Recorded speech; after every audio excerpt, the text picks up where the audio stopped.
les Libanais, je vous jure, et c'est pas du tout des menaces, on n'a pas besoin de menacer, on peut simplement vous promettre, puisque c'est une réalité, hein, je vais parler en mon nom, mais on vous promet que la vie ne sera pas paisible pour vous en Côte d'Ivoire, non. Otep, bonjour à tous. J'espère que vous allez mieux que moi. Je vais bien, et pour le très bien, on repassera. Vous allez entendre à ma voix, je suis prise depuis un moment, et d'où mon absence, ainsi que mes projets personnels. Et j'aurai l'occasion de vous en parler. Je fais cette vidéo pour parler d'un sujet très grave et très alarmant. C'est ce gouvernement ivoirien. Allez voir mes précédentes vidéos, vous le verrez, où je disais malheureusement que si les Ivoiriens ne se réveillaient pas, leur pays ne serait plus à eux. Donc tant économiquement pour la gestion des dettes qui ne devraient pas exister, hein, et tant ce grand remplacement voulu qui est mis en place à travers nos pays sur le continent africain, mais aussi à travers les dom-toms. Les Antilles, c'est la même chose. Il y a ces mêmes causes qui créent les mêmes conséquences. Alors, je ne parle pas bien évidemment de la vie chère, je parle de ces moyens de maintenir des sous-développements pour que les populations initiales se barrent et puis les laissent justement aux colonisateurs. Et si vous pensez pouvoir faire un grand remplacement, le Liban ou Côte d'Ivoire, mais vous vous foutez le doigt dans l'œil jusqu'au coude.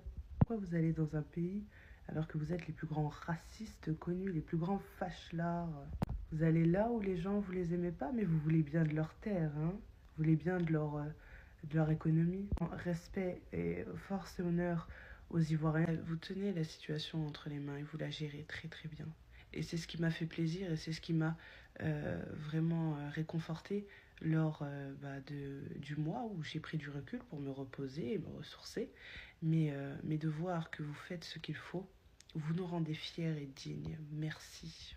Alors j'ai hésité à montrer vos comportements, les Libanais, de comment sont traités les Noirs au Liban, de votre sauvagerie, de votre monstruosité. Et puis je me suis dit que non, puisque c'est plus un scoop en 2024, je pense que tout le monde est informé. Mais mes chers champions, ne me provoquez pas, sinon je le ferai. Et on va pas vous louper. Personne n'a oublié cette femme qui s'est fait jeter par la fenêtre de je ne sais pas combien d'étages. Personne n'a oublié ces vidéos où on voit tous ces hommes ligotés et tabassés, frappés, maltraités. Mais c'est même plus maltraités, c'est torturés par ces Libanais, des criminels en puissance. Et puis c'est dans votre culture. Alors il y a peut-être une ou deux personnes, des bonnes personnes. Oui, il y a une bonne petite minorité. Mais les gars, si ça changeait quelque chose, vous doutez bien que vous, les bonnes personnes, vous n'allez pas à le prendre personnellement. Et puis que vous n'allez pas vous sentir concerné, justement. Donc vous n'allez pas me fatiguer et bien me laisser continuer à parler de ce qui se passe en majorité dans cette culture et dans ce peuple criminel. J'en disconviens pas, Le bombardement que les Libanais reçoivent, ça fait partie des crimes qui sont inacceptables. Mais je vais vous dire, c'est pas chez nous que vous allez vous cacher.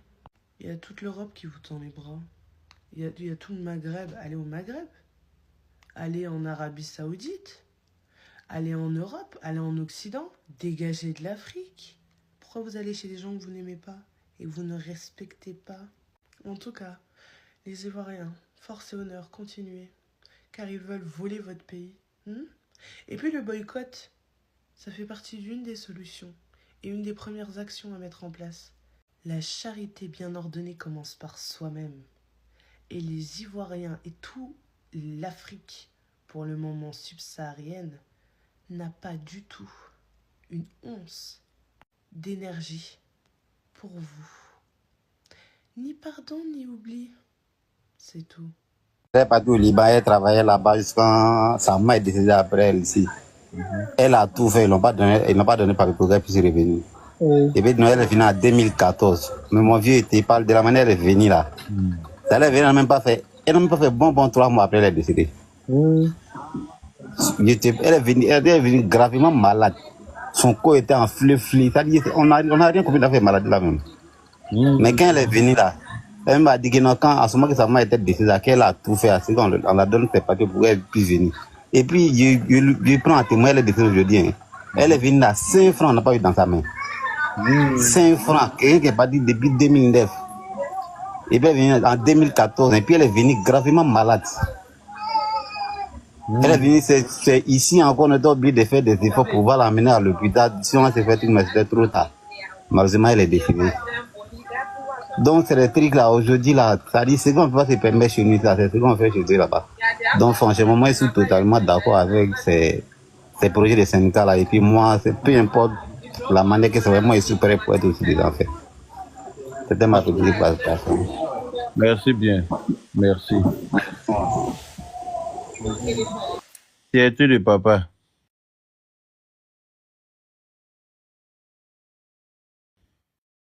Oui, il vient d'arriver.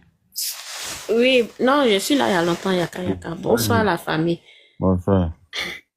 Déjà, je tiens vraiment à vous dire un grand merci pour cette initiative parce que, mille de rien, depuis nous, on n'était pas nés, on a trouvé que je veux dire comme ça, les peaux blanches viennent chez nous, les peaux noires vont chez les blancs. Mais à cette allure où c'est arrivé là, la décision est vraiment la bonne qui est venue de l'UNI parce que depuis matin, j'étais au travail, mais je suivais quand même le live.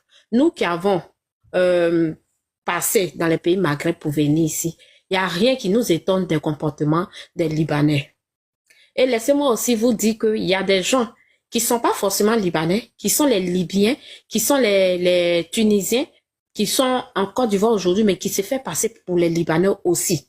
Ces personnes aussi sont les graves dangers. Parce que moi, je connais quelqu'un étant en Tunisie, un patron qui a fait son magasin en Côte d'Ivoire. Et lorsque j'ai fait partie les affaires de mes enfants étant en Tunisie, en Côte d'Ivoire, il a dit, quand mon frère est parti le croiser pour récupérer les choses de mes enfants, il dit que lui, il est Libanais. Et quand mon frère m'a dit, ah, c'est un Libanais, j'ai dit non, c'est pas un Libanais, c'est un Tunisien. Il dit non, il dit les Libanais. Ça veut dire, ils sont mélangés. Moi, je cautionne pas vraiment les comportements des gens. Parce que nous, quand on est dans les pays Maghreb, là, on n'a aucun droit.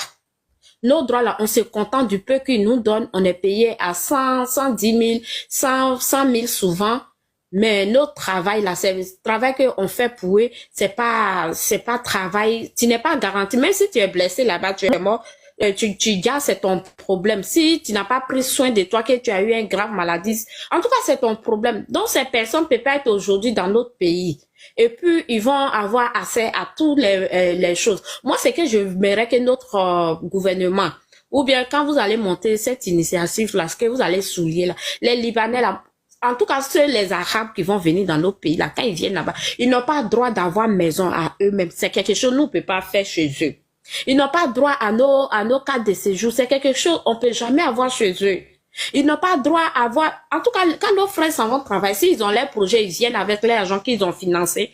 Quand nos frères s'en vont travailler, il faudrait que ces personnes-là puissent avoir, comment on appelle, une assurance ou bien à leur retraite là, qu'ils puissent être payés. Moi, le petit frère de mon papa a travaillé à zone 4. En ce moment, nous, on était un peu petits. Mais aujourd'hui, quand mon oncle, qu'elle a travaillé, il était comme, l'homme a tout fait. Il travaillait, il donnait trop. Le monsieur parlait bien de lui, mais quand mon oncle a eu un accident qui l'a emporté aujourd'hui, le monsieur même, venu même, donner, il ne serait-ce que 10 000 francs, on n'a jamais vu.